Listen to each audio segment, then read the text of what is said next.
to another week of PTN Extra. Good to have you, Alyssa Orange here, and Courtney Mims and Mike Irwin going to join me in just a bit. Got a lot to talk about. We've got a very special guest I'm excited about coming up later in the show. We've got baseball, we've got basketball, and we've also got court storming, which has taken the sports world by storm as a topic of conversation. We're going to get into all of it, but we're going to start with baseball. As I mentioned, Courtney Mims, Mike Irwin joining me, guys. The Razorbacks coming off a 21-1 win over Grambling on Tuesday. They come back from Arlington 2-1. And I think right now with this baseball team, you got to feel pretty good about what you've seen with the pitching staff, and it looks like maybe the offense found something that clicked, Courtney. Yeah, I think that's what they needed, right? After a bad weekend in Arlington when it comes to hitting, they needed something to kind of boost themselves, get some confidence at the plate. And I think a matchup with Grambling was the perfect way to do that. Now, I will say, Dave Van Horn even mentioned this in the post-game press conference, that was not the pitching they're used to seeing. I mean, a 57-mile-per-hour curveball and a 73-mile-per-hour fastball. Yeah, that's not the SEC pitching they'll see later on in the season. But you get 21 runs, 20 hits. I mean, that is good production at the plate, and I know that's what this team wanted to see. And I remember, Mike, when I was growing up playing, that sometimes facing that lesser pitching threw off your timing, and you had to be more disciplined against a staff like that. First of all, I need to make a correction, because when I was at the game yesterday, I learned my phone is wacky. I looked up their pitching stats and said incorrectly that Grambling had a team ERA of 13. It's actually 8 going into that game. So their pitching is not great, but giving up an average of 8 runs a game, and then Arkansas scores 21. Come on, that's still impressive. And then the other thing about the hitting was the 3 home runs, because we talked about how they'd had this long streak of not hitting home runs. Yeah, 5 games. In Nate Thompson's system, you have to hit home runs or it doesn't work. So all of that was good. I still continue to be impressed with the pitching, because Arkansas used 6 pitchers in that game. You're getting kind of deep down into your staff. Grambling had been scoring 5 runs a game, getting 9 hits a game. Arkansas held them to 1 run and just 4 hits. And 3 of those hits came off the last pitcher that came into the game. So another great job by Arkansas's pitching staff. I'm really interested to see what Dave Van Horn does with his lineup. For example, Hudson Polk had not played until that Grambling game, had that grand slam, had a pretty good game. You've also got guys who are just doing really well right now. How did Will Edmondson, for example, how does he shift this lineup as they head into Murray State over the weekend? We're going to have to see. Let's talk basketball. They lose to Vandy, and we said it last week, Mike. It's really the SEC tournament, do or die. They've got to win to make the NCAA tournament. And if I'm being honest, I don't know, and I don't think that they accept an NIT bid. So is this basically these last 4 games, and then you win or you're done? Yeah, I think you hit the nail on the head right there, Alyssa. I mean, that's the thing. You're really kind of waiting to see what happens in the SEC tournament. If you go win it all, awesome, but it's going to take a miracle to do that. I really don't see that happening with this team, especially how up and down they've been over the last few weeks. And so I think you're really looking at an NIT bid, but like you said, do they even accept one? Will they even get an NIT bid? I mean, when you look at those net rankings, which we always go to, the coaches always talk about those net rankings, they dropped to 127. I believe they were 122 before that game last night. And so I think with a net ranking of 127, I don't think that's attractive enough to get an NIT bid. Kentucky, Alabama on the road, LSU at home. That's tough. Well, I see them maybe with one more win in the regular season, LSU maybe at home, then maybe one game in the SEC tournament. That doesn't even get you into the NIT. What that game showed me last night is what we weren't sure about. It's how the fans have reacted. I'm telling you, you give them 2 Elite Eights and a Sweet 16 appearance in 3 years, they're not willing to accept what's happening right now. They gave up. They gave up. There was I don't know what they listed. That's the tickets sold. There were about 6,000 people at the start of the game, probably more like the baseball crowd at the end. And I think it affected the players. I think they were looking around going, what's this? And then their defense got lazy again like it was earlier. That we didn't see that improved defense. And so that's what happens. You go back to what you were before and you get beat by a team that you should have beaten. And now I think the fans are just going, drop back and punt. That's my belief. Yeah, we'll see what happens. I mean, there's a lot of things that we're going to be following. Look, the women too, what does their postseason look like with now the NCAA tournament possible but not likely? WBIT that the NCAA just created, the WNIT still exists. It's going to be interesting. And then all of these things that we're hearing about whether or not Arkansas men's basketball has a head coach next year or not that is named Eric Musselman. We know the rumors are circulating out there. We have no idea what's going to happen. He could be here, he could not be here, but those are all of these storylines we're following, on top of the fact that they've still got basketball to play, so we'll see. This has been the biggest topic this season or this week in the basketball world.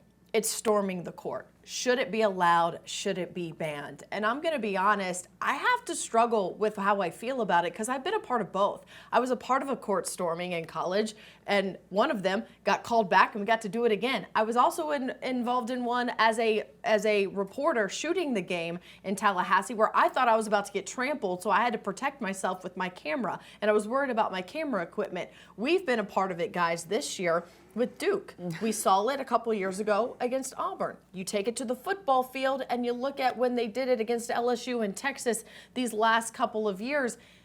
It's all about safety. We've seen what happened to Caitlin Clark when they played Ohio State, and we saw what happened with Duke when they lost, and that's really what started this conversation.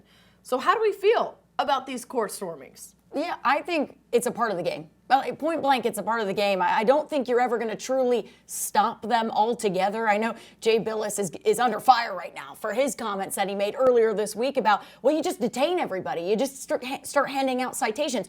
I'm sorry, you're going to hand out citations to what, a couple thousand students? I don't know if he's ever been to a house party before, Alyssa, but what happens when the cops show up? Everyone scatters. Everyone goes away. They run away. They do not want to get a citation. I think that's what you get if you implement that. I don't think that's the answer. The answer is preparing for it. You look at what Kansas's coach said just a couple of days ago when he was asked about this. He's against court stormings. But what Bill Self said was, he said, we've gotten good at preparing our guys to be ready for that moment. Sometimes he even said, if you're down by 10, call a timeout, get some guys out of there, be ready for it. And I think that's kind of the answer, is making sure the universities have policies. Your away team is prepped. Exactly. Your away team is prepped, and they have policies in place. And we talked about it in the car coming back from that Vanderbilt game, Mike. You almost look and see, do you switch benches with where Arkansas is right now, right by that tunnel? You put Arkansas on the other side where they've got to come cross court anyways on their home court, and you put that away team right there so it is an easy escape down that tunnel. Maybe you just set that away team up for something that is safe for them to get out of that building. I've never liked the way they've dealt with this. You pay us money. Arkansas's win against Auburn was on TV all over the country. The SEC benefited from that atmosphere in that video. And then they go, give us money for that. Mm-hmm. They should have paid Arkansas for the publicity. So that wasn't the right approach. What you're talking about is the way to do it. Be smart. Figure out a way to circle around your security around the team that's the visiting team and get them off the court and keep them away from the students that come out. I am pro court storming. It is a student's right to do that. It is fun. Old guys like me like to watch it. Young guys that are a part of it, young guys and girls like to be a part of it. And for people that say, yeah, but they can get hurt too, you could walk out of that basketball arena and walk across a crosswalk and get hit by a car too. You can't legislate everything. You can't protect people from everything. You can get hurt at a baseball game. I mean, foul balls, home runs. I mean, if you're like, what are you going to do? You Ban get hurt those? trying to walk in our parking garage. So, you know, I had a lot of fun when I stormed the court as a college student. I mean, we beat #1 Duke and JJ Redick, and it was awesome.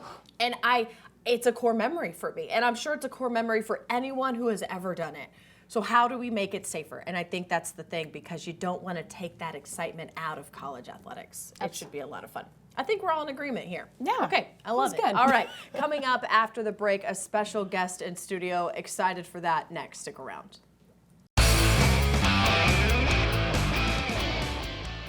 To me, it doesn't matter. Like, I'm here for the kids. This is not about me. Let's go, break it down. Thumbs on 3, 1, 2, 3, down. On the hop. Get to where you're supposed to be. We had the pleasure of joining Ryan Mallett for his first year as a head coach down at Whitehall a couple summers ago. And one of the things that he said to me was how much it was about the kids, how he wanted to pour into the young kids, build those fundamentals at a young age, because he wanted to continue to grow the game. He felt like the game was dying a little bit on the youth side, and he wanted to do it. And that was really a passion for him now that his pro career is over. And of course, we lost him tragically about 8 months ago. This is his sister, Lauren Mallett Hayes. Very happy to have you. Thank you. As you guys now launch something in his memory and in his honor with the Mallett Family Foundation. Yes, we are very excited to launch that. It kind of rolled out a little bit last night into today. We started talking about it after he passed, probably about a month after he passed. He and I had talked about, before he ever got drafted, when he was still here at the university and wasn't sure, if he would be drafted, that kind of thing, about how cool it would be to have a foundation together doing nonprofit work. And unfortunately, life just took us in different avenues, while he had the opportunity in the NFL. After he passed, we just had so many stories that we heard from people all over the state about how he was so great with their kids, how he spent extra time with them. And those are things that we knew personally, being around him all throughout his childhood. But we were just so happy that more people than we knew got to see that part of him. And so we really wanted to figure out how we could continue to kind of spread that loving feeling that he was able to generate throughout the state. And this was the best way we could do it. I had seen a quote, I was telling Mom about this earlier, that grief is just like love that you can't give somebody because they're no longer here. And so this to me is the best way that we can share that love with the people that shared their love with him, with us throughout our tragic time and our time of grief in the last few months. Some of the video and photos that you shared with me are with him, with the Patriots. And one of my favorite parts of the funeral was when JR shared that story about how he read the article about Ryan Mallett staying so long to sign all of these kids. And it just is indicative of exactly what he stood for. But maybe also, as you say, people shared those stories. That's also a side of Ryan that not a lot of people did know about. Yeah, he was always about kids. I have 3 kids. He treated them like they were his. If you were ever at a game of his, whether it's high school or college or pros, if you saw him after the game, he was always surrounded by either his teammates' kids or my kids or any kid that was around. He was out throwing the football with them on the field. And, he has been around it ever since he was a child. And we used to come to Razorback games all the time. And I think that really kind of helped guide his path of how he wanted to be, because he knew how it felt when, maybe he didn't get that autograph that he wanted that day, or he didn't have the best interaction with maybe his mentor players or somebody he thought he looked up to. So the Mallett Family Foundation, the mission for you guys, what is it exactly at the core that you want to get done? Well, clearly sports are a huge part of not only Ryan's life, but our family's life. Our dad was a coach. I was a coach and played ball. My mom did. A lot of our uncles did as well. And just knowing the life lessons that you get out of sports, we think it's very important that youth have the access to be able to participate if they want to. Unfortunately, we know now as times are changing, financial limitations kind of limit people at times. So we are partnering with schools across the state to offer sports camps, both for females and males, in different sports at free of cost for the participants. In return, the coaches and the school system will have their student athletes help us run the camps. Their student athletes will get volunteer credit that they now need under the LEARNS Act to graduate. And then we'll make a monetary donation to the school system, their athletic program, so that they can utilize those funds to help either their whole team or those players that are maybe really struggling financially to be able to participate in the way that they could.